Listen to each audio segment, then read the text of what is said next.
persilakan kepada ketua kelas untuk memimpin doa kita pada pagi hari ini. Ista'id basmalah.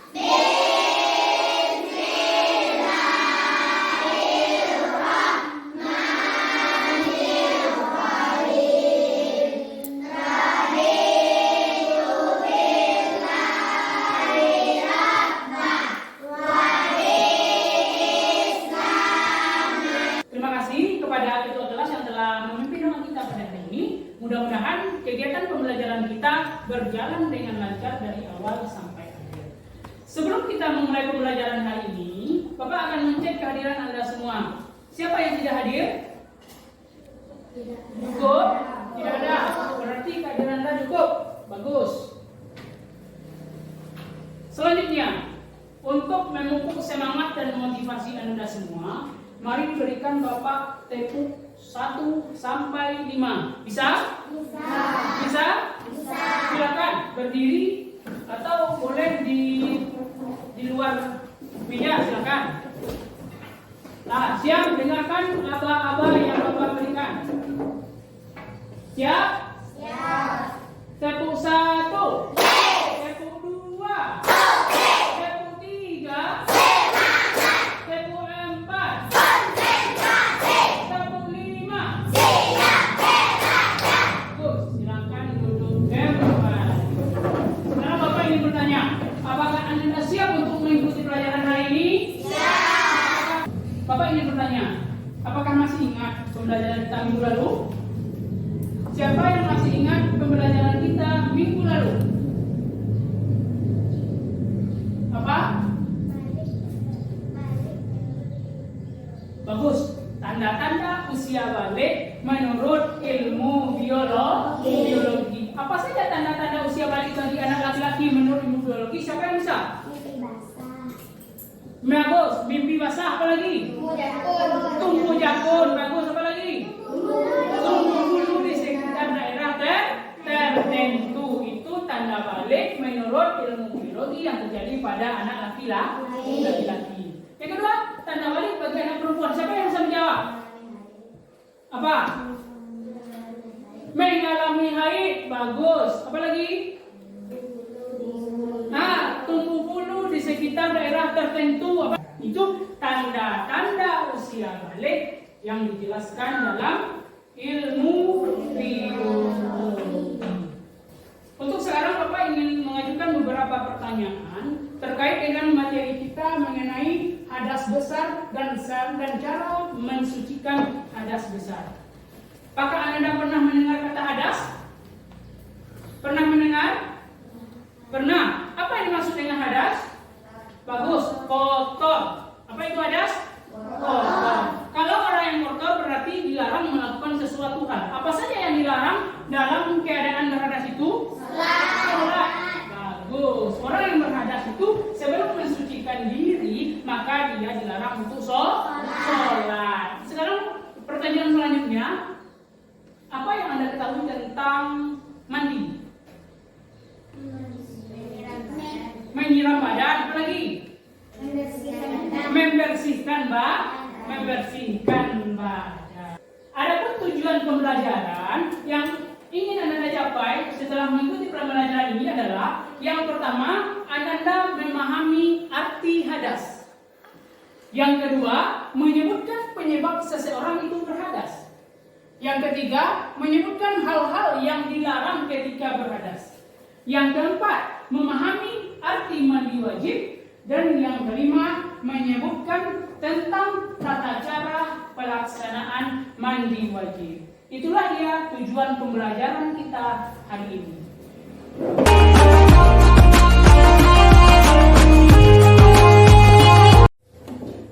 Baiklah, sekarang Bapak ingin bertanya, siapa di antara Anda semua yang suka menulis? 1, 2, 3, 4, 5. Selanjutnya, siapa yang suka menggambar? 1, 2, 3, 4, 5. Bagus. Siapa yang suka langsung praktek presentasi? 1, 2, 3, 4. Silakan turun. Sekarang silakan Anda semua duduk berdasarkan kelompok yang telah Bapak berikan. Yang pertama kelompok visual, yang kedua kelompok auditori, dan yang ketiga kelompok anak yang kinestetik. Silakan dibagi berdasarkan kelompok. Sekarang Anda semua telah duduk berdasarkan kelompok masing-masing. Ada yang visual, auditori, dan kinestetik.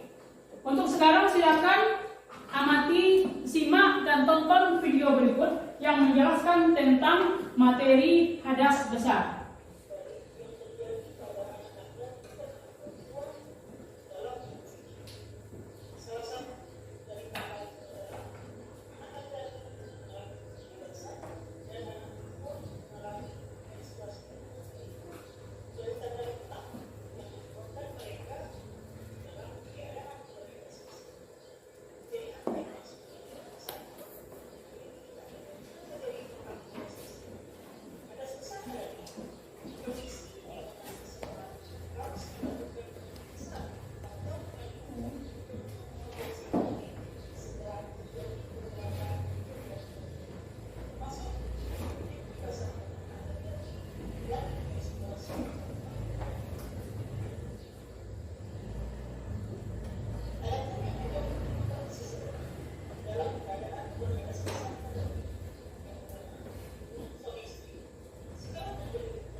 Bagaimana? Apakah sudah disimak videonya? Nah, apa yang dijelaskan dari video tersebut? Hadas besar. Tentang hadas besar. Bagus. Apa lagi? Penyebab? Penyebab seseorang itu berhadas besar. Siapa yang dapat mengemukakan pendapatnya apa yang dimaksud dengan hadas itu? Coba Anda lihat.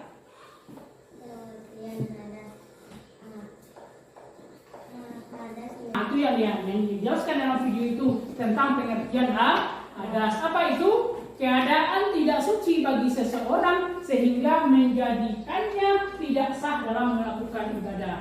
Yang kedua, video itu menjelaskan tentang jenis hadas. Siapa yang dapat menyimpulkan apa itu jenis hadas? Coba Ustaz Handayani. Ini jenis hadas 1 hadas besar, 2 hadas kecil. Hadas itu ada 2, besar dan kecil. Bagus. Dan yang ketiga tentang penyebab seseorang itu berhadas. Siapa yang dapat mengemukakan pendapatnya? Silakan Anda minta. Penyebab seseorang berhadas. 1. Ya. Hubungan suami istri. 2. Haid. 3. Nifas. 4. Meninggal dunia. 5. Masuk Islam. Bagus. Itu dia yang menyebabkan seseorang itu dalam keadaan berhadas. Jadi apa itu yang dimaksud dengan hadas? Kotor atau tidak suci. Keadaan tidak suci bagi seseorang sehingga menjadikannya tidak sah dalam melakukan ibadah. Ada berapa macam hadas? Ada berapa macam-macam hadas? Ada 2. Yang pertama hadas kecil. Yang kedua hadas besar. Apa yang dimaksud dengan hadas kecil? Keadaan seseorang yang menyebabkan seseorang itu terhalang untuk beribadah. Contoh, buang angin, buang air kecil, dan buang air besar. Itu artinya hadas kecil. Yang kedua, hadas besar. Apa itu hadas besar? Keadaan seseorang yang menyebabkan dia tidak boleh beribadah. Itu bedanya hadas besar dan hadas kecil. Sampai di sini bisa dipahami? Bisa dipahami. Lanjut, berikut adalah beberapa penyebab hadas besar. Yang pertama, hubungan suami istri. Yang kedua, haid atau menstruasi bagi perempuan.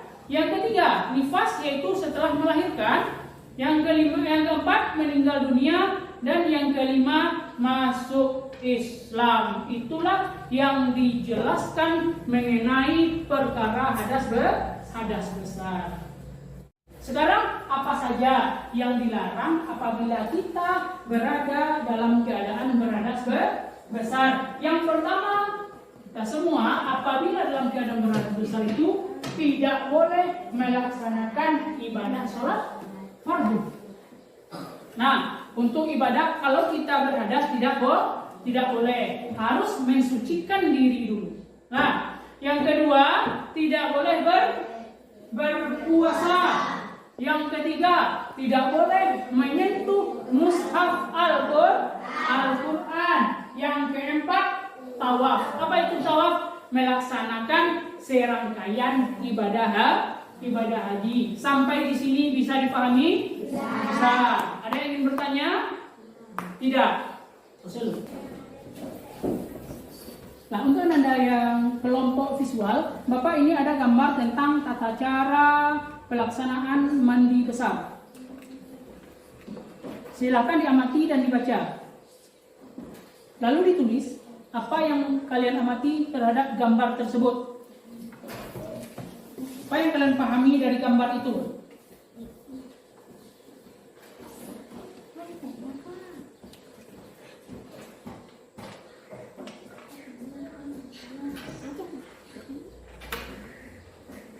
Setelah mengamati gambar ini, apa yang Anda pahami tentang gambar itu? Tentang mandi wajib. Bagaimana tata cara pelaksanaan mandi wajib? Yang pertama, niat. Yang kedua, membasuh kedua tangan sebanyak 3 kali. Sampai yang terakhir yaitu melakukan wudhu ketika kita mau sholat. Bagaimana dengan materi ini? Paham? Ada yang ingin ditanyakan? Tidak. Untuk kelompok berikutnya, Bapak ada kartu mengenai tentang tata cara mandi junub yang benar. Silakan Anda pahami.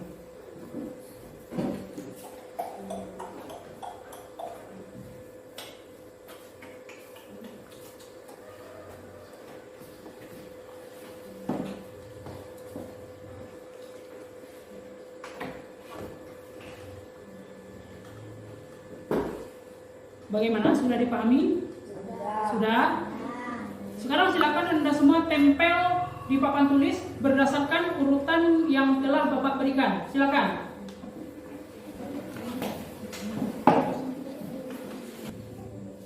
Baiklah, sekarang silakan tempel bagaimana urutan tata cara pelaksanaan mandi wajib yang baik dan benar. Silakan. Nomor 1.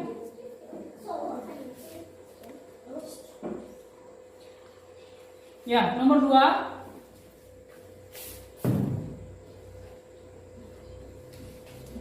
Lanjut nomor 3. Lanjut nomor 4. Lanjut nomor 5.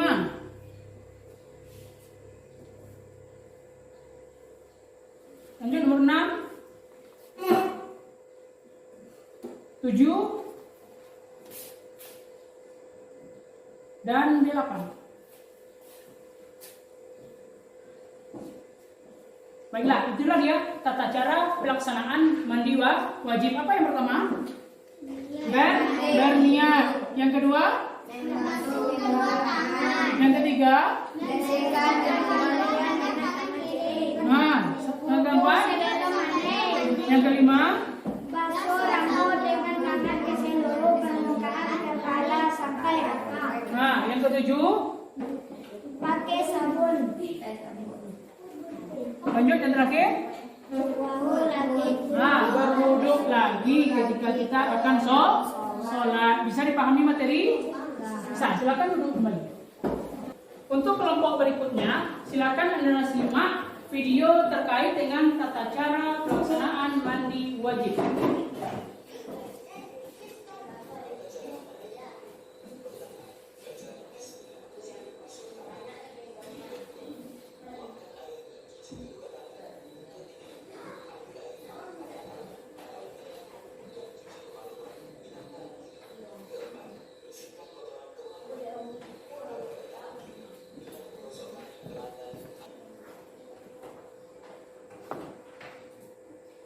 Silakan kemukakan pendapat Anda. Apa yang dijelaskan dalam video itu mengenai mengenai tata cara pelaksanaan mandi wajib. Apakah bisa difahami tentang video? Itulah materi kita hari ini. Apakah Anda semua bisa paham?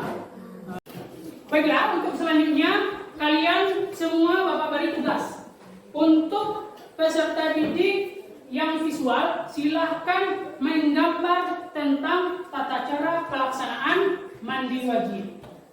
Untuk yang auditori, silahkan Anda semua membuat rangkuman tentang tata cara pelaksanaan mandi wajib. Untuk yang kinestetik, Bapak persilahkan untuk langsung mempresentasikan bagaimana tata cara pelaksanaan mandi wajib itu. Silahkan kerjakan.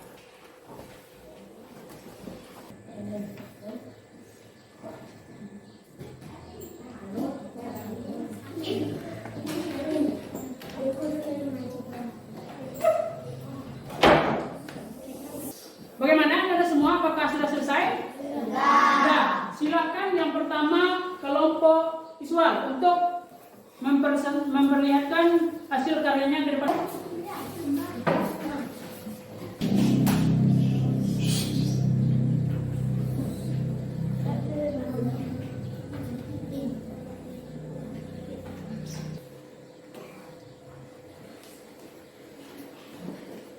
Oke, silakan duduk. Tata cara mandi desa. 1. Niat mandi junub. Membasuh kedua tangan 3 kali. Bersihkan kemaluan dengan tangan kiri hingga bersih. 4. Wudhu sebelum mandi. 5. Basuh rambut dengan tangan. Untuk sekarang silakan Anda kerjakan latihan di LKPD yang akan Bapak bagikan.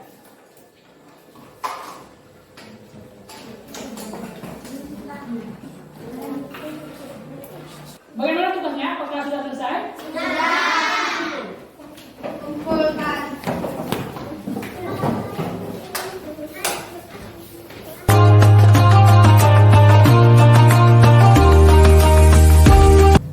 Baiklah, sebelum kita tutup pembelajaran kita hari ini, marilah kita refleksikan kegiatan pembelajaran kita ini secara bersama-sama.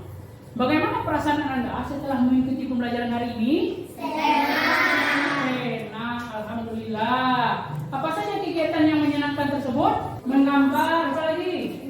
Membaca, menulis, apa lagi? Berkelompok mengerjakan tugas. Apakah ada kendala? Tidak. Apakah bisa difahami materi kita hari ini? Bisa difahami. Marilah kita simpulkan pembelajaran kita secara bersama-sama. Apa itu yang pertama tadi? Pengertian hadas. Siapa yang bisa menyimpulkan apa yang dimaksud dengan hadas?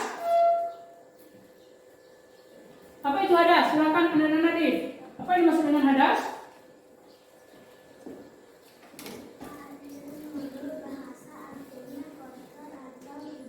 Nah, itu dia hadas. Kotor atau tidak suci. Lanjut, jenis-jenis hadas. Ada berapa jenis-jenis hadas? 2. Ada 2. Coba nomor. Hadas besar dan hadas kecil. Apa saja yang menyebabkan seseorang itu berhadas? Yang pertama, silakan Rabir. Hubungan suami istri. 2. Haid. 3. Nifas. 4. Meninggal dunia. Lanjut yang terakhir, bagaimana tata cara pelaksanaan dari mandi wajib tersebut? Siapa yang dapat menyimpulkan?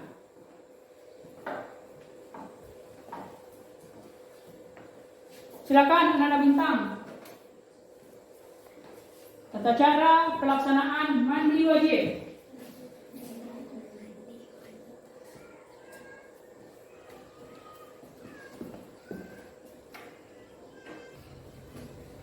Tata cara mandi wajib. 1. Niat mandi junub. 2. Membasuh kedua tangan 3 kali. 3. Bersihkan kemaluan dengan tangan kiri. Bagus, itulah kesimpulan pembelajaran kita hari ini terkait dengan hadas besar dan cara mensucikan hadas besar. Baiklah Anda semua, untuk pembelajaran minggu depan kita akan membahas mengenai kewajiban seorang anak setelah memasuki usia balik. Demikianlah pembelajaran kita hari ini. Terlebih terkurang Bapak mohon maaf. Marilah kita tutup pembelajaran kita hari ini dengan mengucapkan hamdalah. Alhamdulillah. Sudahi dengan Assalamualaikum warahmatullahi wabarakatuh.